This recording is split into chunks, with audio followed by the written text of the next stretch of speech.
Acho que vale começar pelo Eduardo Leite, até Vamos. porque quem destacou essa entrevista foi concedida ontem.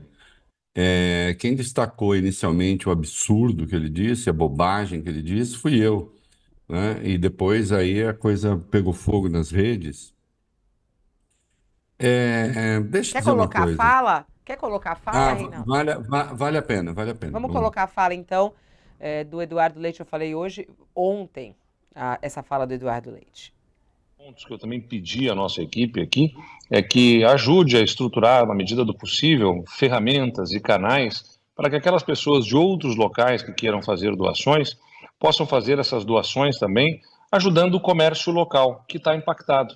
Porque, na verdade, quando você tem um volume tão grande de doações físicas chegando ao Estado, há um receio, pelo que nós já observamos em outras situações, em outras circunstâncias, sobre o impacto que isso terá no comércio local, né? Que pode, na verdade, você tem uma cidade que está impactada, o comércio que foi impactado também, e o reerguimento desse comércio fica dificultado na medida em que você tem uma série de itens que estão vindo de outros lugares também do país. Eu não quero aqui, pelo amor de Deus, ser entendido aqui como alguém que está desprezando isso, pelo contrário, muito bem recebido, mas inclusive isso também gera uma preocupação aqui para nós sobre os impactos em comércio local aqui do Rio Grande do Sul. E acho que há caminhos que a tecnologia proporciona para que a gente encontre a disposição das pessoas de. Ele diz aí, né, que é uma preocupação com o impacto no comércio local. Bom, diante desse estrago, ele foi às redes e pediu desculpas. Vamos ouvir o pedido de desculpas dele, que foi publicado hoje.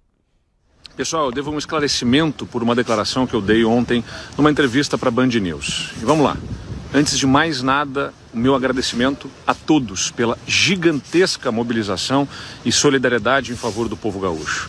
E esclarecer, em nenhum momento eu tive a menor intenção de inibir ou desprezar as inúmeras doações que o Brasil e o mundo estão fazendo para ajudar o nosso Rio Grande nessa reconstrução.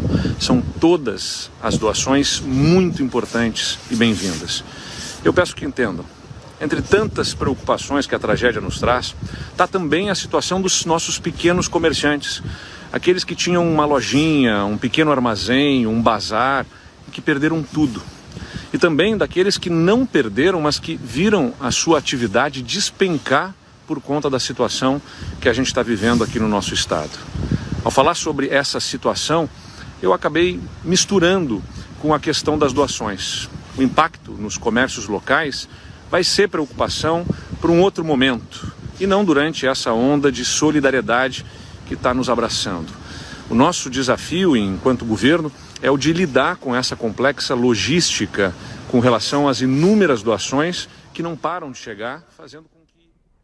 Aí ele fala também da questão da logística, né? Essa parte é interessante que ele fala assim, a gente também tem esse desafio, o desafio do comércio local, e aí nesse pedido de desculpas ele fala sobre a questão da logística, que realmente a gente tem muitos problemas ali em relação às estradas bloqueadas, pontes que desabaram e tudo mais, como chega essa ajuda às pessoas. Mas e aí, hein, Reinaldo, como é que você analisa a atuação de Eduardo Leite em relação a isso?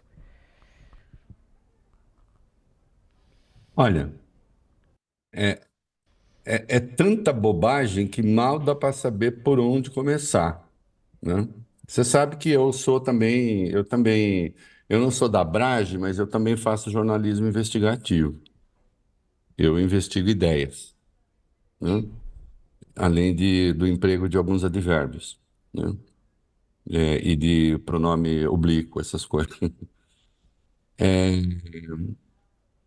não, isso não é um deslize do Eduardo Leite. Isso é uma visão de mundo. Tanto é que fica claro, ele disse: Nós já vimos isso acontecer outras vezes, eu encomendei um estudo, ele reitera que há um prejuízo ao comércio local, lembrando que ele estava respondendo a uma pergunta da Sheila Magalhães, que na verdade tinha dois temas na pergunta. Qual era a prioridade do ponto de vista das doações, o que era mais importante agora? E a outra questão era a carência de moradias, etc. Ele se fixa numa das perguntas e dá essa resposta que nós vimos. Ele pode se desculpar o quanto for, enfim, e é preciso ver se está se desculpando porque realmente percebeu que está pensando errado, e infelizmente eu duvido um pouco, ou se desculpou porque viu que foi um desastre político a resposta dele, não é? Ele disse que acabou confundindo. A verdade é que há uma confusão mental enorme na resposta dele, sinal de que ele não estabeleceu uma hierarquia de problemas. Hum? E quem não tem uma hierarquia de problemas não tem uma leitura da realidade. E se não tem uma leitura da realidade, intervém mal nessa realidade, especialmente na realidade caótica como está. O comportamento, e aqui máxima vênia, né? Que fica parecendo que diante do caos fica apontando, que tem esse negócio, não podemos apontar. Não, nós temos de apontar os problemas, senão eles vão continuar a existir, senão eles vão se repetir. Infelizmente, Eduardo Leite está atuando nessa crise toda como se ele fosse um comentador. Desculpe, os comentadores estão na imprensa, os analistas, tem para todo gosto. Ele não é comentador. Nem comentador e nem, como observou uma amiga há pouco, um encomendador de coisas. Olha, eu queria tal coisa, queria tal coisa, queria tal coisa. Ele deu uma entrevista de 20 minutos na Band News FM em que ele não listou uma única medida dele, ele não deu um número da atuação do governo do Estado. Ele mete o coletinho cor de laranja, dá entrevista com o colete o tempo todo, mesmo quando ele não está correndo risco nenhum, que é para mostrar, estamos aqui numa situação e tal, mais ou menos como o Zelensky, que fica com roupa militar mesmo quando ele vai à ONU, né? Ou fala à ONU. É, fica com o seu colete cor de laranja, na linha, estou aqui esperando as coisas acontecerem, governo federal, na cobrança, a hora de admitir ajuda, ele é muito parco e muito econômico, em admitir que o governo federal está fazendo um trabalho gigantesco pelo Rio Grande do Sul, e é correto, tem que fazer mesmo. Tem que fazer por todo mundo, aliás, e por todos os estados quando passarem por tragédias assim.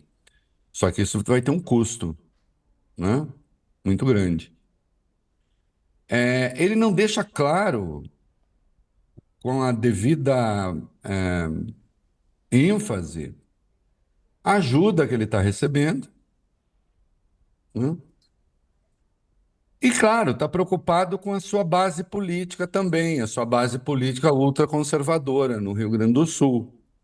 Embora tenha recebido ali, na reta final, o apoio dos progressistas contra aquilo que estes consideraram o mal maior, mas a sua base é uma base bolsonarista, né?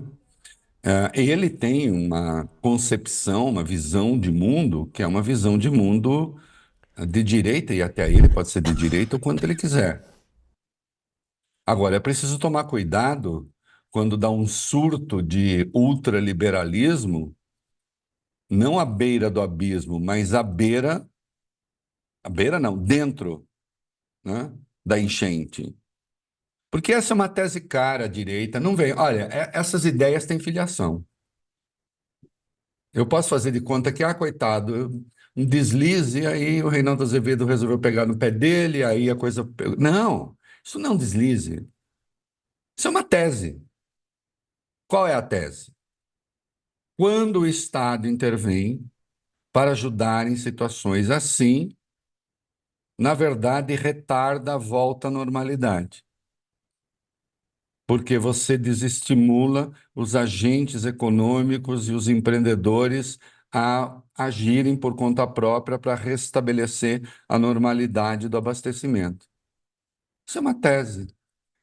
Que é a mesma tese porque esses vagabundos, não o governador, esses outros, são contra, por exemplo, o Bolsa Família. E não adianta você falar depois, olha o peso que o Bolsa Família teve no crescimento da economia, que eles vão falar, não, mas isso é artificial, isso não é um crescimento natural, não sei o quê. Crescimento, o único crescimento natural para essa gente é aquele que se obtém tirando imposto de rico.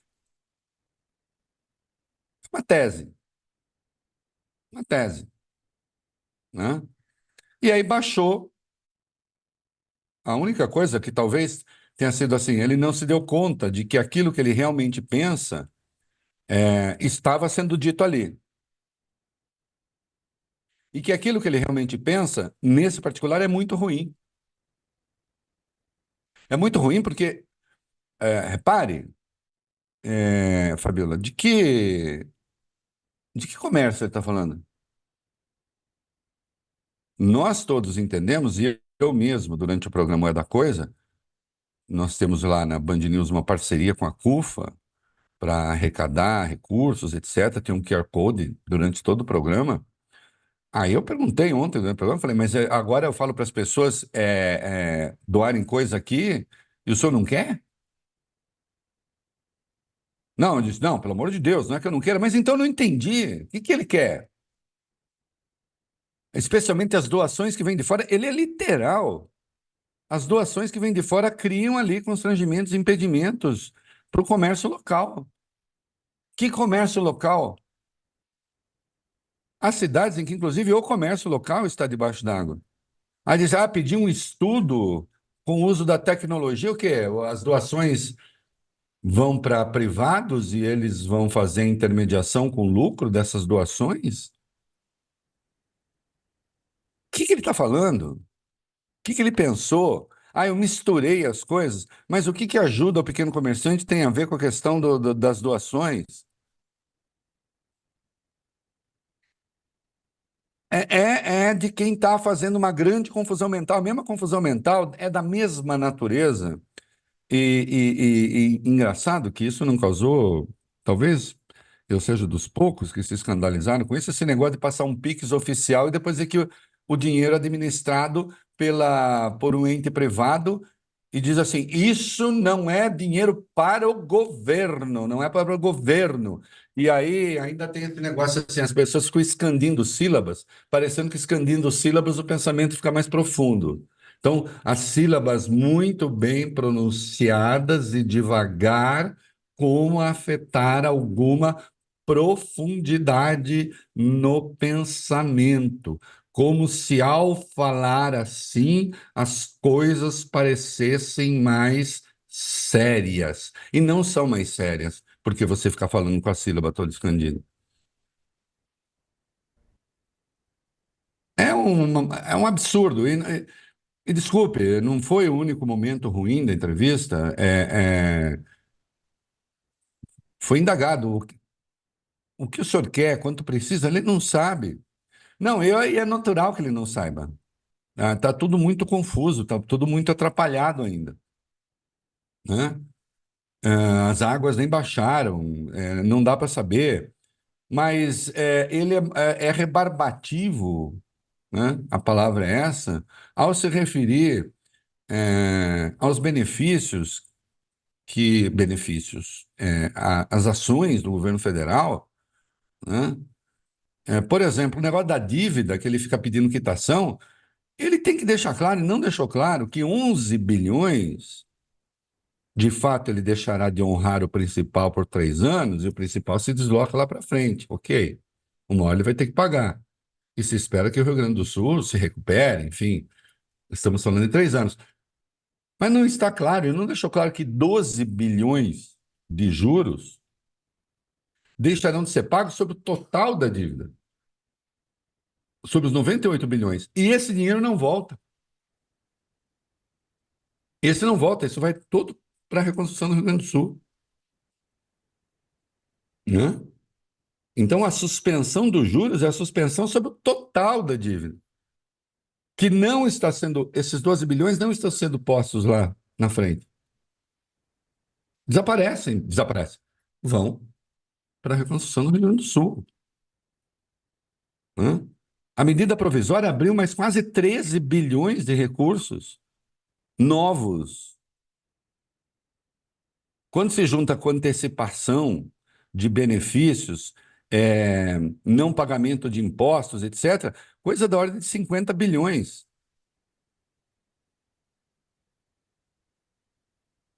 Foi indagado sobre a reclamação dos prefeitos. Ah, de fato, a máquina muito lenta. Aí disse, sim, mas estamos conversando. 157 bilhões já foram para a mão dos prefeitos.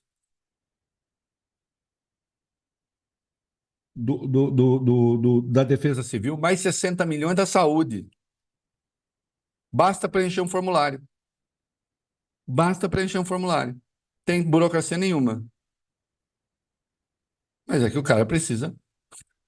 Inclusive, está em condições de pedir a água baixar para saber onde usa o dinheiro.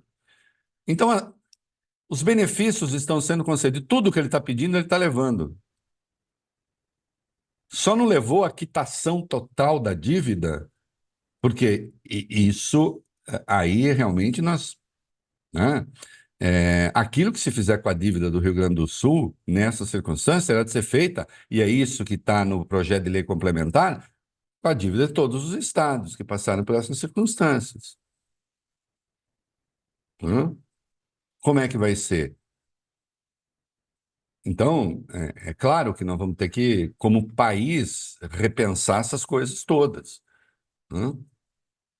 Agora, o socorro está chegando, mas o leite tem dificuldade de admitir isso com clareza, né? Como tem certa dificuldade de dizer o que ele próprio está fazendo, o que o governo do estado está fazendo. A autoridade ali maior, que cuida das coisas e continuará a ser mesmo com a autoridade federal, é o governador. Não tem uma intervenção no Rio Grande do Sul. Mas o custo fabuloso da máquina federal que está lá, dos homens e mulheres lá do governo federal, incluindo as Forças Armadas, com equipamentos, etc., né? Em salvamentos que não aparecem nas redes sociais, mas que estão acontecendo aos milhares. Né? Aí vem com essa conversa de quem de fato não tem prioridade, não se está. Ok, pediu desculpas, mas esse pensamento ele é sedimentado, ele é uma forma de ver o mundo que eu entendo muito errada e que se manifesta mesmo numa situação como essa.